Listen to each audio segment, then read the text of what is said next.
Bonjour à vous. Aujourd'hui, pour poursuivre un petit peu dans les tensions que l'on retrouve au niveau de la cheville et du pied, je vais vous montrer de quelle façon je m'y prends en ce qui me concerne pour m'aider à améliorer notamment la flexion de ma cheville ou d'une manière générale, assouplir les arches qui composent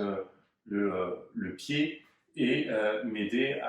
dans ma pratique sportive à améliorer mon pas de course pour la course à pied, mais aussi certains mouvements en haltérophilie ou d'autres disciplines.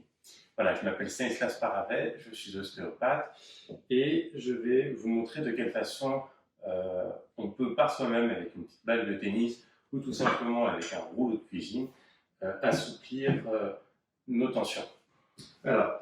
en ce qui concerne la cheville, il y a des douleurs qui sont assez connues, des problématiques assez connues, comme par exemple les épines calcanéennes, ou encore ce qu'on appelle les aponeurotites plantaires, donc des inflammations de l'aponévrose plantaire, et d'une manière plus générale, tout ce qui peut être des séquelles liées aux entorses de cheville, que ce soit des entorses internes ou des entorses externes, eh bien, indépendamment de tout axe de traitement avec de la rééducation fonctionnelle avec un kiné, pardon, ou des séances d'ostéopathie, ben, parfois on peut avoir soit lié à cette résultante d'une entorse ou tout simplement sans pathologie particulière, on peut avoir des raideurs de cheville qui, par leur présence, favorisent un manque de mobilité. Alors pour ce faire, ce que je vous recommande, c'est d'utiliser une balle de tennis et non pas par exemple une balle de golf comme certains me demandaient. Vous allez simplement chercher à venir, comme pour les exercices précédents que vous avez pu voir sur les autres vidéos si vous avez fait attention, vous allez venir utiliser la balle de tennis de part et d'autre de ce qu'on appelle la malléole. Alors les malléoles, on en a deux. On en a une à l'intérieur, qu'on appelle la malléole interne, qui est simplement l'extrémité tibiale, et on a ce qu'on appelle la malléole externe, ici, qui est l'extrémité de la fibula, ou encore appelée le péroné. L'idée est donc de pouvoir chercher à travailler par des mouvements de compression, de tiraillement, de chercher à travailler ce qu'on appelle les plans de glissement. Au niveau de la cheville, ici, on a ce qu'on appelle le rétinaculum des muscles extenseurs. Donc en fait, c'est une sorte d'écharpe ligamentaire qui va venir gainer en fait, et permettre le passage des tendons du long extenseur de l'hallux, là, du gros orteil, ou des longs extenseurs des autres orteils. Donc ce rétinaculum qui échappe comme ça va créer des cloisons et qui elles-mêmes vont permettre le passage de ces tendons et donc du coup de créer ce qu'on appelle des surfaces de glissement. Donc on a ça sur le devant du coup de pied ici, mais on a également ici, que ce soit à l'interne ou à l'extérieur de la malléole, pareil, le passage de tendons qui vont permettre au pied, voilà, à la cheville, de pouvoir effectuer des mouvements qu'on appelle une éversion, c'est lorsque le pied regarde vers l'extérieur, ou une inversion lorsque le pied va vers l'intérieur. C'est du reste, a fortiori, des mécanismes comme celui-ci que l'on retrouve lorsqu'on fait une entorse de cheville. Voilà. Et donc, pour revenir, d'un point de vue anatomique, on a le passage de ces tendons qui vont, du coup, comme pour les rênes d'un cheval, permettre d'orienter le pied, que ça soit dans une position statique ou dans une situation dynamique, la marche à pied ou la course à pied, et réguler comme ça la position du pied au sol. Ce système de gaine, qu'on appelle le rétinaculum, ou tout simplement les ligaments qu'on peut retrouver ici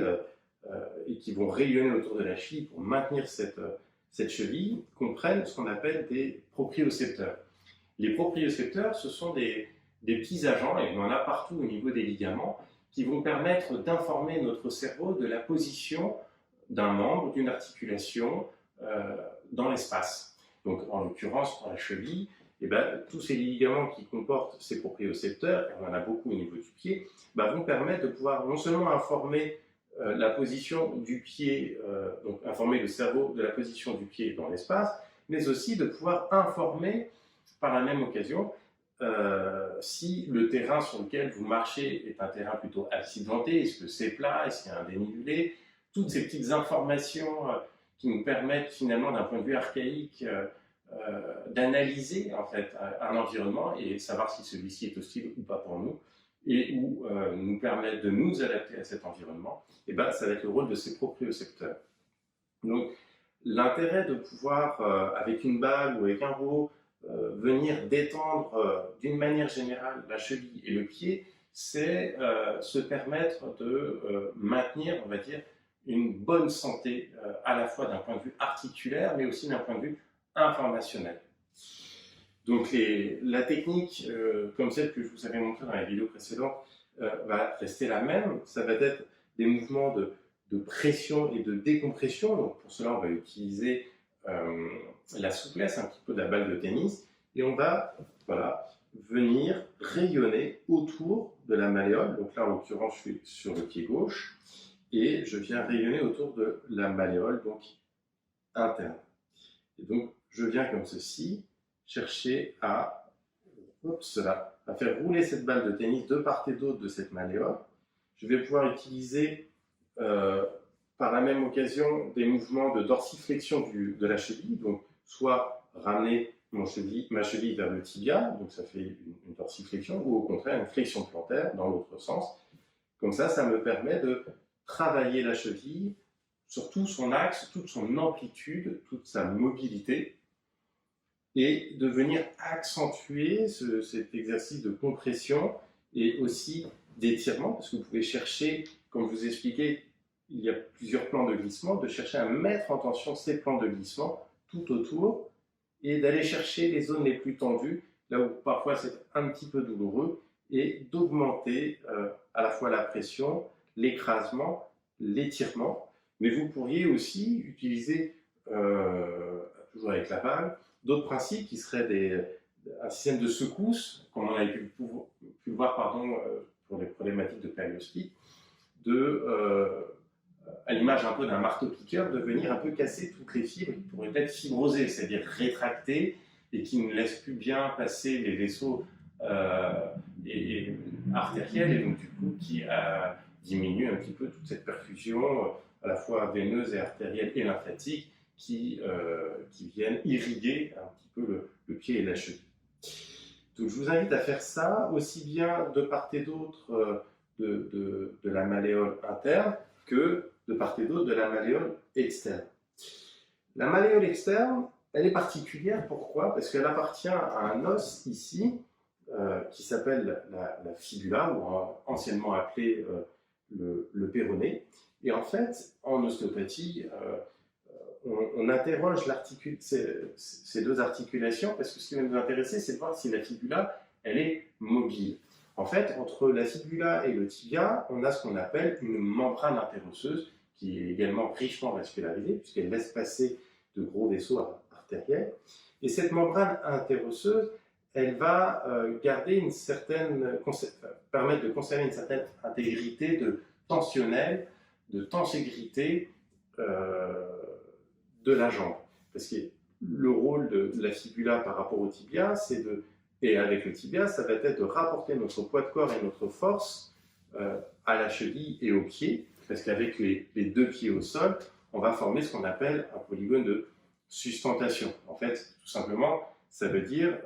de répartir notre poids de corps au sol le mieux possible. Et donc, là, ce qui va être intéressant, et vous pouvez le faire donc plutôt en vous positionnant comme ceci, de chercher à placer la balle de tennis en avant de cette malléole et de faire un mouvement de compression, voilà, en essayant d'amener la balle vers l'arrière. En d'autres termes, je place la balle ici et je vais exercer une pression qui va aller vers l'arrière de ma cheville.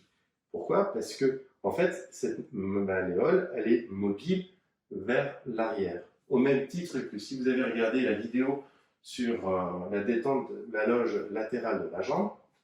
je montre un exercice où je place la balle de tennis ici, à l'arrière de la malléole, comme ceci. Et en fait, qu'est-ce que va favoriser la position de cette balle par rapport à la tête de la fibula ici? C'est à chercher à l'antérioriser. Donc du coup, prendre bien soin de la mobilité de la malléole externe et de la tête de la fibula va permettre aussi de jouer sur cette membrane interosseuse qui est, comme je vous le disais, aussi le lieu de passage de vaisseaux et donc de favoriser une bonne irrigation de la jambe et du pied.